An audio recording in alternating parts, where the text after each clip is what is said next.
Okay, so we've got a level 2 damage here. You'll see how it's kind of loose there in the middle, but then it's firm around the outside. So what we got to do is go over the whole thing with the bonding material. Now here what I do is I've got a 1/8 inch drill bit and I'm drilling out each crack. So as it shoots up, you want to cut that off by drilling a hole through the fiberglass each crack that we do. So you see we had 3 cracks there. Next, what we're doing is I took an 80 grit sandpaper, I put it on my orbital sander, hooked it up to the vacuum. That's going to cut down on your dust a lot. Now what I'm doing is scuffing around the area and inside the area that I'll be patching. This helps the bonding material adhere to the surface. So you want to be sure to kind of go outside the area a couple inches, and really give yourself some room to work there. Next, you just clean off the area and get ready for the next step.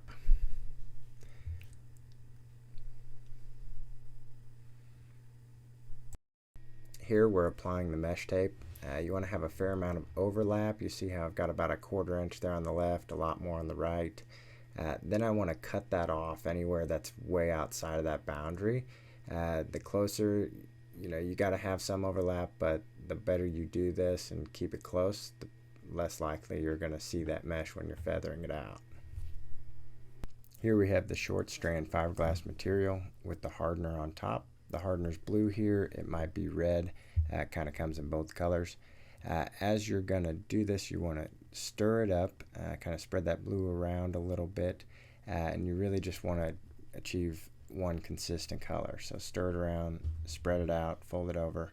That's going to get you where you need to do it. Now once this is all mixed up, you're going to spread it on just like drywall would. Now once it's all mixed up, you've got about 2 minutes to play with this. You'll start to notice it firm up. As it starts to firm up, continue playing with it for a little while. That's going to help you kind of get a smoother finish. It'll sag less as you spread it out. Don't go too long because that can actually make it hard. It'll clump up on you, so be careful with that. Now as you spread this on there, you're going to want a little bit of a more girth in the middle and then feather out the edges. I would say anywhere from a 1/16 to a 1/4 inch thick, depending on what you got behind there and how much support you have. Once it starts to firm up and you're happy with how you spread it on, then I go back and I clean off my putty spreader, and then I clean around the area with using acetone and a paper towel. This will help you feather out those edges too. Also, as this starts to set up, you've got to wait about 25 minutes. It's going to heat up and cool off, and it'll still be a little tacky after it's dry, but you can go ahead and sand it. This is going to take about 25 minutes, during which time we'll mix our color and do other things. So once you're happy with this, just stop messing with it and let it set up. Okay, here we're matching the color. I do out the 4 colors here. So you've got gloss white, then that's going to be your goldish white, and then I put a little grayish white out there, and then finally the almond. And you'll notice our colors, sometimes they hit right on, sometimes you got to mix them a little bit. In this case, we've got a little bit, the gold's a little too gold and the gray's a little too gray, so we're going to actually mix those two. And if you can't get it light enough, a lot of times that's where we'll add some of the gloss white to lighten it up. So here I mixed the gold and the gray. You want about 1 ounce of mixed resin when it's all said and done. So just take your time on this, see how the product moves.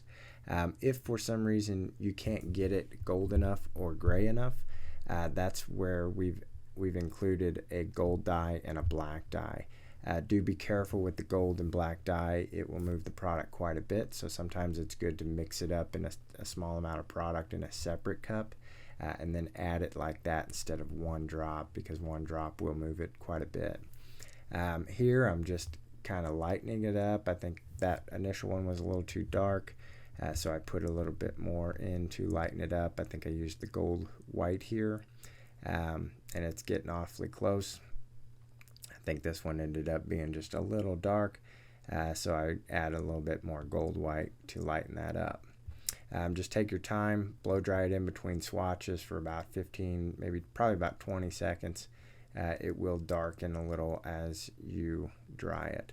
So as you're checking these out, this one looks like it stands out. It actually hit right on.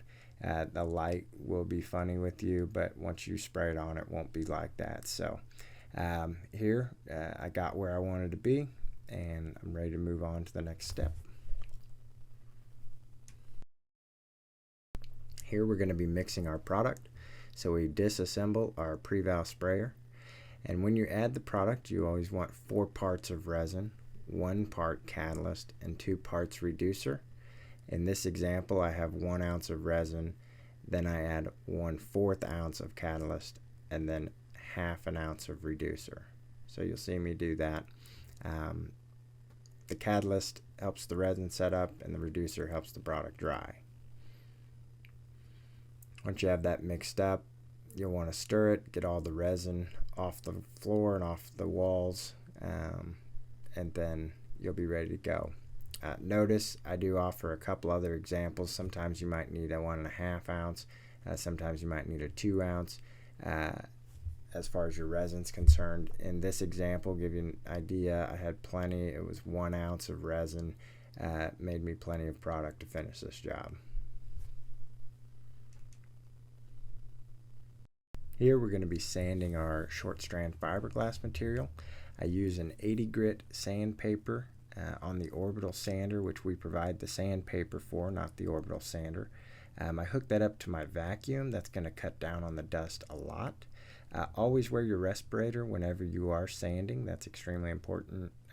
You don't need to breathe this stuff. So as I'm sanding, I just go around the edges and feather those out first, and then I go over the middle. Now, this material is not designed to be perfectly smooth. There may be some little divots, pits in the fiberglass, so don't worry about that. We'll fix that on the next step. As you feather this out, you're going to want to feel if it doesn't feel real firm. If it's got too much give in the middle, you may have to apply a second coat and make that patch a little bit thicker. So be aware of that. And then always let it set up and cool down before you sand it. Otherwise, it'll just gunk up your sandpaper, and it won't stick to the surface. You got to really let it do that. Now, notice this thing is hard enough, so I'm good to go. Just vacuum up your excess dust, and then wipe it down. Really make sure it's clean before we go to the next step.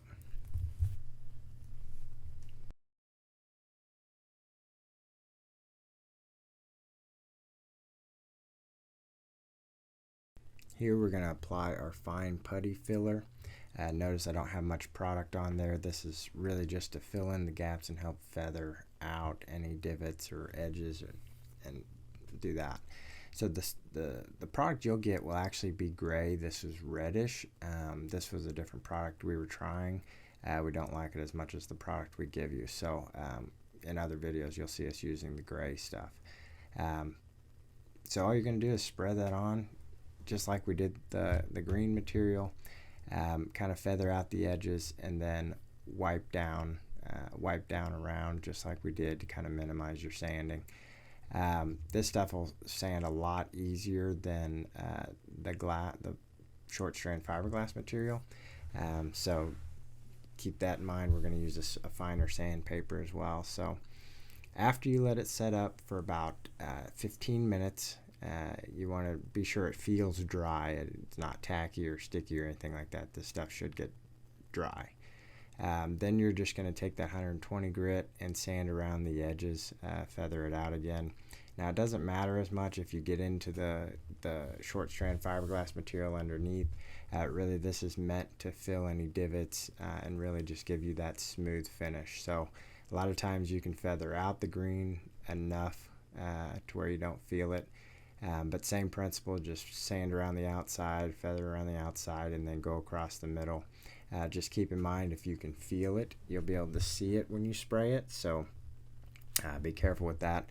Remember to always use your respirator when doing these projects. Anytime you're mixing the product, either the short strand fiberglass material or this fine finish putty, or the product. Really, anytime you're doing any of this, working with our products, we recommend you have a good respirator on, one that keeps out harmful gases and things like that. So once you get it feathered out, you'll be ready to go. Just clean it up real well, because the next part will be spraying, and you want all of that dust off of any area around it. So be sure to clean it up, and then you're ready to go. Here we're going to be applying our coating. So first we wipe on the primer. It's a gold solution. You're really just trying to get the whole surface wet, and then you want to dry it a little bit. You don't want it to look wet when you apply the coating. Next, we're going to apply the coating. Notice my technique. I'm back about a foot to 18 inches, and I'm just trying to fog it on here initially. So when you're spraying it, you let off when you change direction. So it's like and just fog that on. You're not trying to cover the whole thing. Then you're going to want to blow dry it. Probably, initially 45 seconds. The further along you get, you may be blow drying it for a minute to a minute and a half. You really want that product to get a little set up and tacky. That way it'll reduce your chances of getting a drip. Then you go back over, just fog it on again, and then repeat this process. Some things to be aware of: if you get a piece of debris in it, you can pick that out with a box knife or something like that.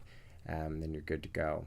If you do get a drip, if it's a small drip and it's not just a huge run, then you can take a paper towel, fold that paper towel over about 8 times, and then get it real wet with acetone, and then just dab that off of there. This is hard to do, to get a perfect finish after you have to do that, but sometimes you're able to do that, so just be careful with it. If you do have to wipe it all off, we should give you enough product to recoat this thing multiple times. Then just build it up. You want a glossy finish, not a foggy finish. That'll be rough. So once you get to a glossy finish, you're going to clean around the edges, because there will be overspray in the vicinity of where you've sprayed. So just take some acetone and a paper towel and wipe that up. Otherwise, it'll have a rough finish. If you do happen to have a rough finish around there, maybe it's a little rough of a spray, take some 400 grit sandpaper and wet sand it, and that'll just lightly wet sand it with water. That'll clean it up.